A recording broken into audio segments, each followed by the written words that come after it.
Hey guys, how's it going? So what am I working on? Well, I'm still working on my Silverado. I had a bunch of stuff I had to do to it. I kind of neglected it for a while.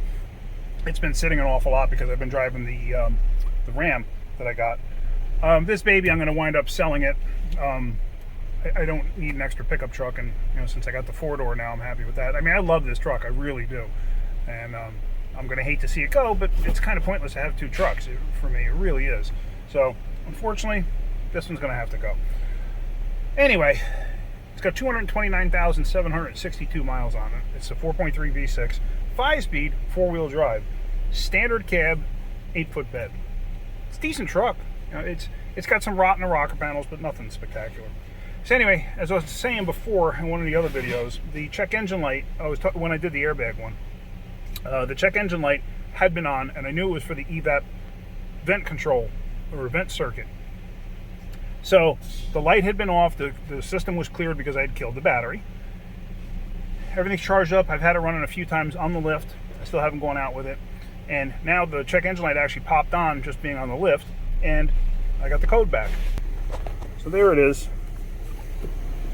Sorry for the glare. So evap system vent control circuit low.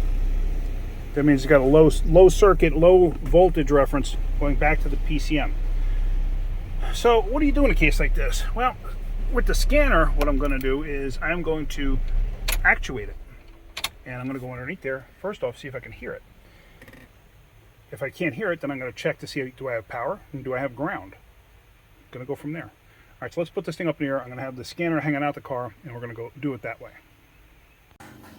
So we're underneath the truck. My son did that, and he painted that. That's AMC. That's the blue-green color that they use on their engines. He decided to paint the differential cover that color for whatever reason, but okay, it's been like that for 3 years. It started peeling, but whatever. So there's the vent solenoid.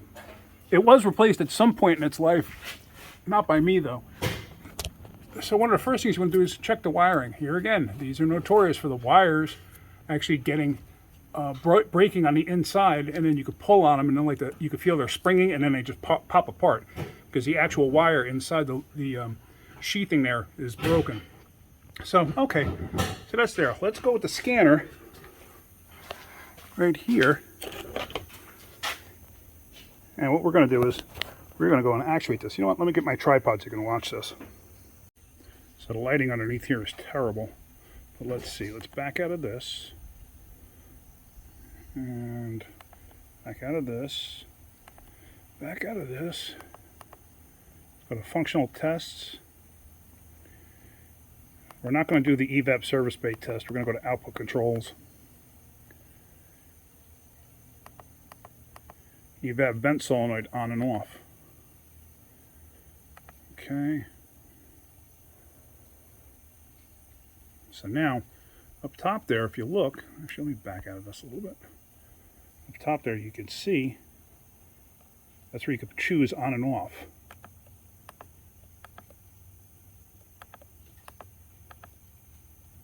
And I don't hear anything changing. Now doing that, I should hear something out of that vent solenoid back there, but I hear nothing. So, all right, let's go back there and we're going to test that with a test light. All right, so we have, let me just shut that off. We have my test light here. I have two little fine needles going in, needle probes going in. They're actually not in the contact area. They're off to the side where the where you would pick in there to actually release the terminal. So I just went on that side. You just got to be careful. You don't want to push it too hard and destroy it. You don't want to go where the terminal actually makes contact because you can ruin it. So now let me cycle that thing on and off and let's see what happens. Tell me if you see anything. On. Off. On. Off. On. Off. All right. So what does that tell you? That tells you the circuitry to that vent solenoid's okay.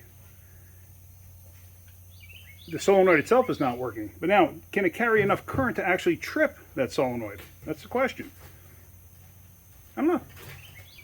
Why don't, let me see if I can find a light bulb that we can hook in there, because it should be able to light a light bulb. Let's find out. So here we go. I got a 168 light bulb hooked into the terminal there. It should be able to light that bulb. If it can light that bulb, it can trip that solenoid.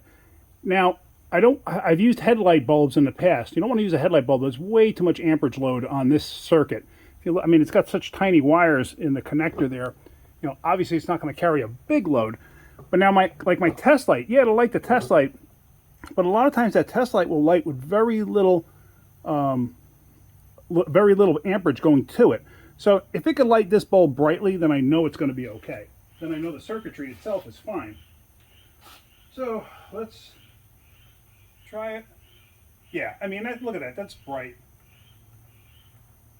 That's good.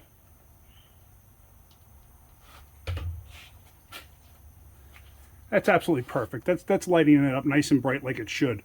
So I know the circuit itself is good. So I got a bad vent solenoid. Okay. I had checked this out a long time ago. It's probably been, I've been driving with this problem for over a year now. I'm just now getting around to fixing it.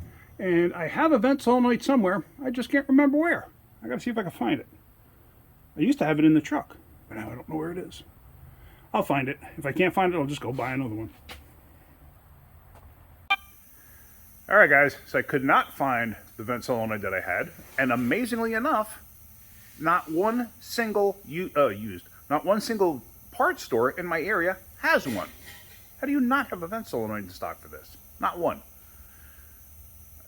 I tried AutoZone, I tried O'Reilly's, I tried Napa, and I tried Advanced. Not one has it. So hopefully I'll have one tomorrow. But I'm going to end the video for now, because it's probably going to be another week before I actually have time to put it in, because I got to take the truck off the lift. So, all right, if you're getting something, well, hopefully you'll learn how to diagnose one of these. So if you're getting something out of my videos, hit that like button. If you could, please subscribe. All right, guys, have a great day. Keep wrenching.